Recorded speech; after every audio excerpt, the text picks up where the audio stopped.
Hello, everybody. Welcome to the Collegedunia portal and another episode of Thoughts on Education. Today, we have with us Professor Anubha Kakroo, the Director of School of Design at Anant National University. Welcome to the Collegedunia portal, ma'am. Thank you for having me. Our pleasure, ma'am. So, ma'am, starting with the interview, I'd like you to give a brief introduction about yourself. Right.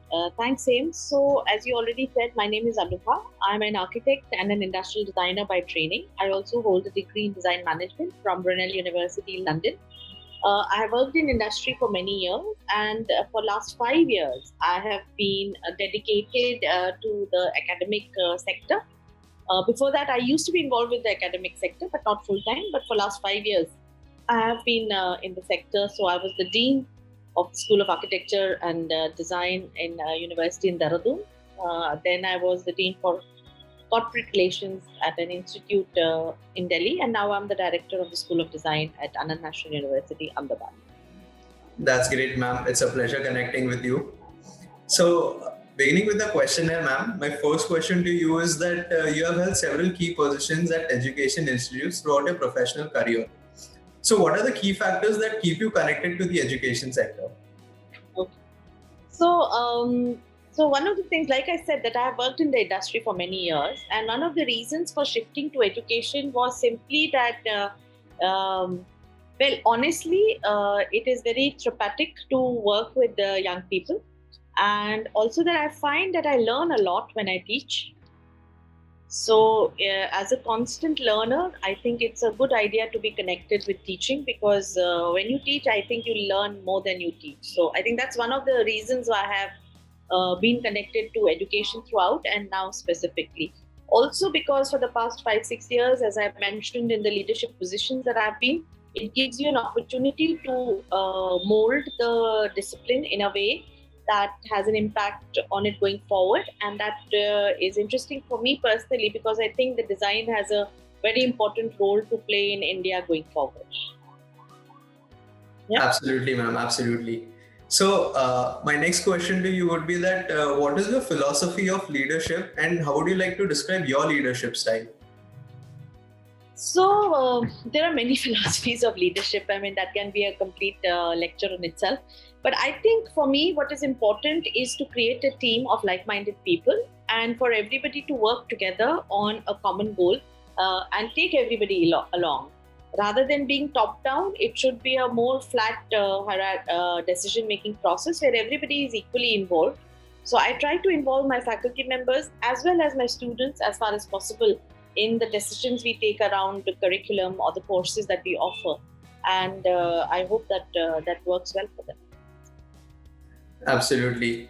So, ma'am, since you mentioned that you've had a very good exposure in the international context, so I would like to ask that the education systems in India and other foreign countries are structured very differently. So, in your experience, what can be an inbound student gain from the students studying here at the university? You're asking about an Indian student at our university, right? Yes. Yeah. So you're right that the structures in the Indian education system till now have been very different from the ones that have been now internationally accepted for the last many years. However, with the new educational policy, I think there is a structural change that is expected in our education system also. I would like to say here that at Anant National University, and I'm not trying to plug the university, but we had actually worked on a system which was slightly different because we are offering a design education based on the principle of designing your own course and designing your own career. And it's a kind of a philosophy that comes from a liberal studies background where you can choose your courses and decide what is the subjects that you can choose to major in and minor in. In fact, Anant National University probably is the only university in India right now where we have the option of students majoring in one design specialization, but also having an opportunity to do minors in another or allied fields. So Right. we are trying to align it to best practices. And I'm not only saying that it is to copy what is happening internationally, but to make it more relevant to the students and also to the employers eventually, so that they get students who are well-rounded and have a wider exposure. Right. Absolutely, ma'am. That's a very good practice to ensure the best practices of the industry. Yeah. So, ma'am, on that note, my next question is that any insights into how the university could be more welcoming to students from different races or maybe economic backgrounds? Yes, very important question. One thing is that at Anant National University, we already have a lot of students from different countries as well, because we have fellowships, which are master's fellowships. So we have students from other Asian countries like Iran, Afghanistan, Bangladesh, but also from Africa, a lot of countries, Ghana, Rwanda. We also have in our climate action fellowship students from Europe and talking of diversity, what we would like to ensure is that we are completely bias free. So therefore, we do ensure that we take in students from different backgrounds. Again, citing the example of our fellowship, we have students who are from different educational backgrounds and of different age groups as well. So one of our oldest students has been 60 years old in the fellowship. So we are welcoming to Oh, students that's from lovely. yeah. So from all age groups and all sectors, and also talking about economical backgrounds, as I may have said earlier, or I may not have. So we're not a profit venture. We're not a business venture. We are a not-for-profit philanthropic organization. So therefore, our aim is to give the best of education and in the best of facilities, but with the most competitive or most affordable pricing. So if you look at the facilities that we have, they're comparable to the best design universities in the country. However, our fees, just because we want it to be highly affordable, are almost half of what they are at an average. And that is not because we are cheap, but that's because we just want the education to be accessible to more people. And we have a philanthropic model. So we try and see that the students don't have to pay, but we get and I mean, they have to pay as much as they can afford to, and on top of that, we have a lot of scholarships for needy students as well. Right. So, pricing the courses in a way that it's affordable to all is a very important aspect to the students in today's time. And thank you so much for the on point and informative answer, ma'am. So, Yeah, and also just to reiterate that is not at the cost of the facility. In fact, I would encourage students and guardians and even other peers from other colleges to visit the Anant National University campus and see for themselves. You don't have to believe me. You should visit Right. yourself, and see that the facilities that are offered are at par with what some of the most expensive universities in India and across disciplines, not just design, but across disciplines offer. And yet our fees have been deliberately kept at a structure. I'm not saying that it is cheap, but it is much more affordable than many other institutes. And on top of that, as I said, that for really needy students, we have full scholarships as well. Right. All right, ma'am. So, ma'am, moving on, I would like you to throw some light on what your roles and responsibilities to the students as well as the university are. Okay. So, as the director of the School of Design, and we have 6 departments in the School of Design, so it is my job to ensure that all 6 departments are functioning properly. Their curriculum is up to date and the best with what we can offer. That our faculty members are all fully trained and on board, that we have enough faculty members, and that our student experiences are the best. So that's from an academic point of view. Also, it is my role to ensure that we are constantly upgrading our curriculum and also our academic practices, so that we are constantly on top of things.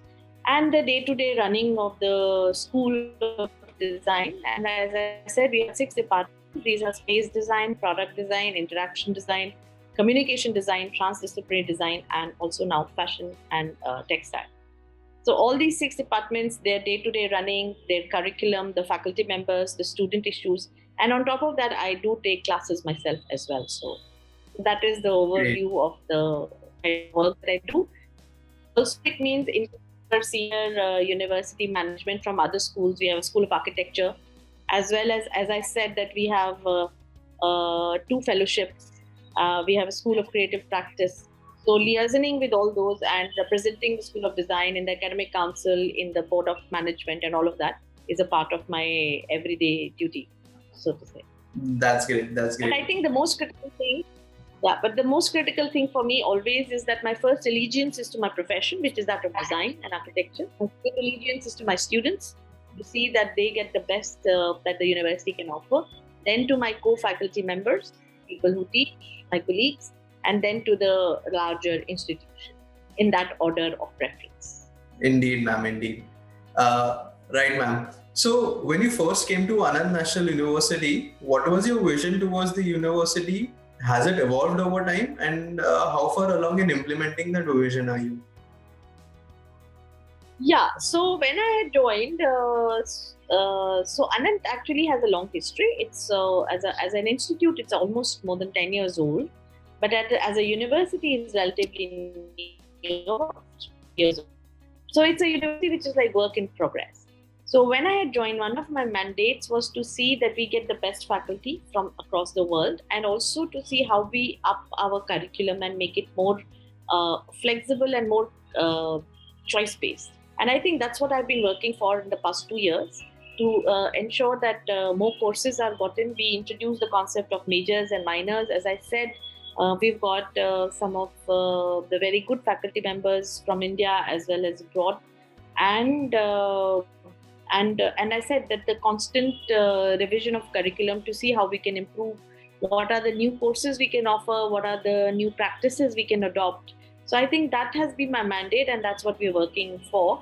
I'm happy to say, as I said, that since I joined, we have introduced the concept of majors and minors, and also offer much more higher flexibility for the students in choosing the courses that they wish to pursue, rather than having a prescribed curriculum. Perfect. Right. Thank you for such an informative answer, ma'am.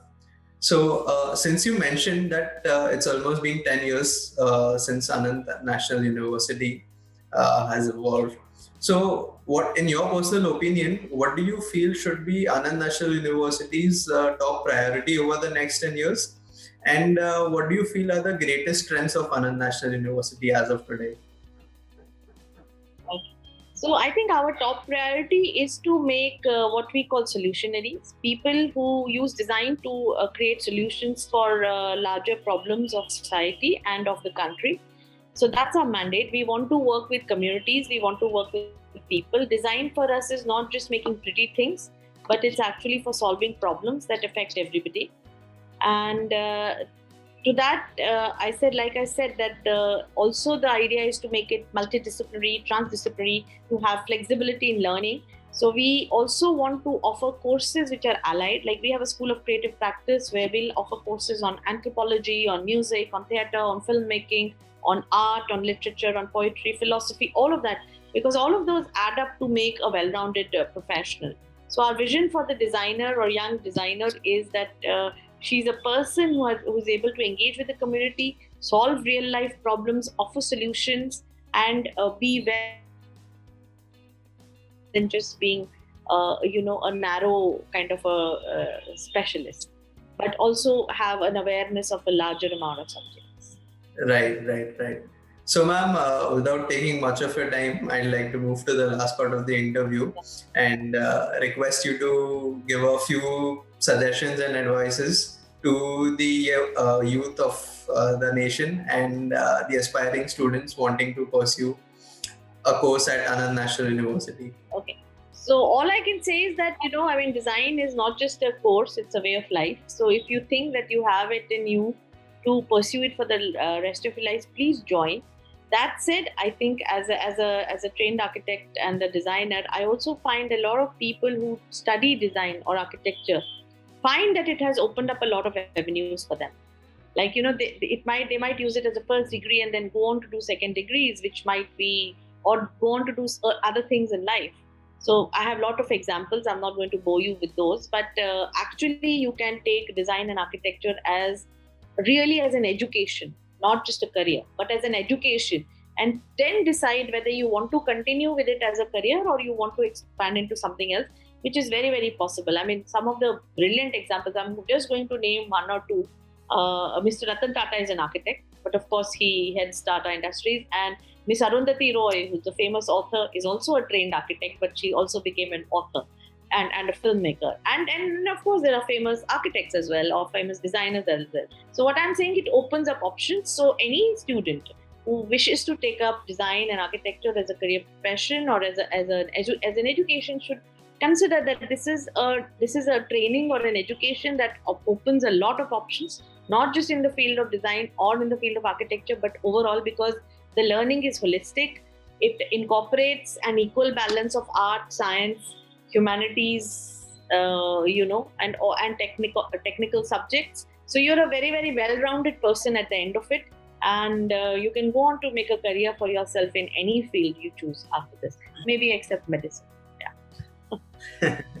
Right, ma'am, right. So, thank you so much for such an intellectual response and such an informative session, ma'am.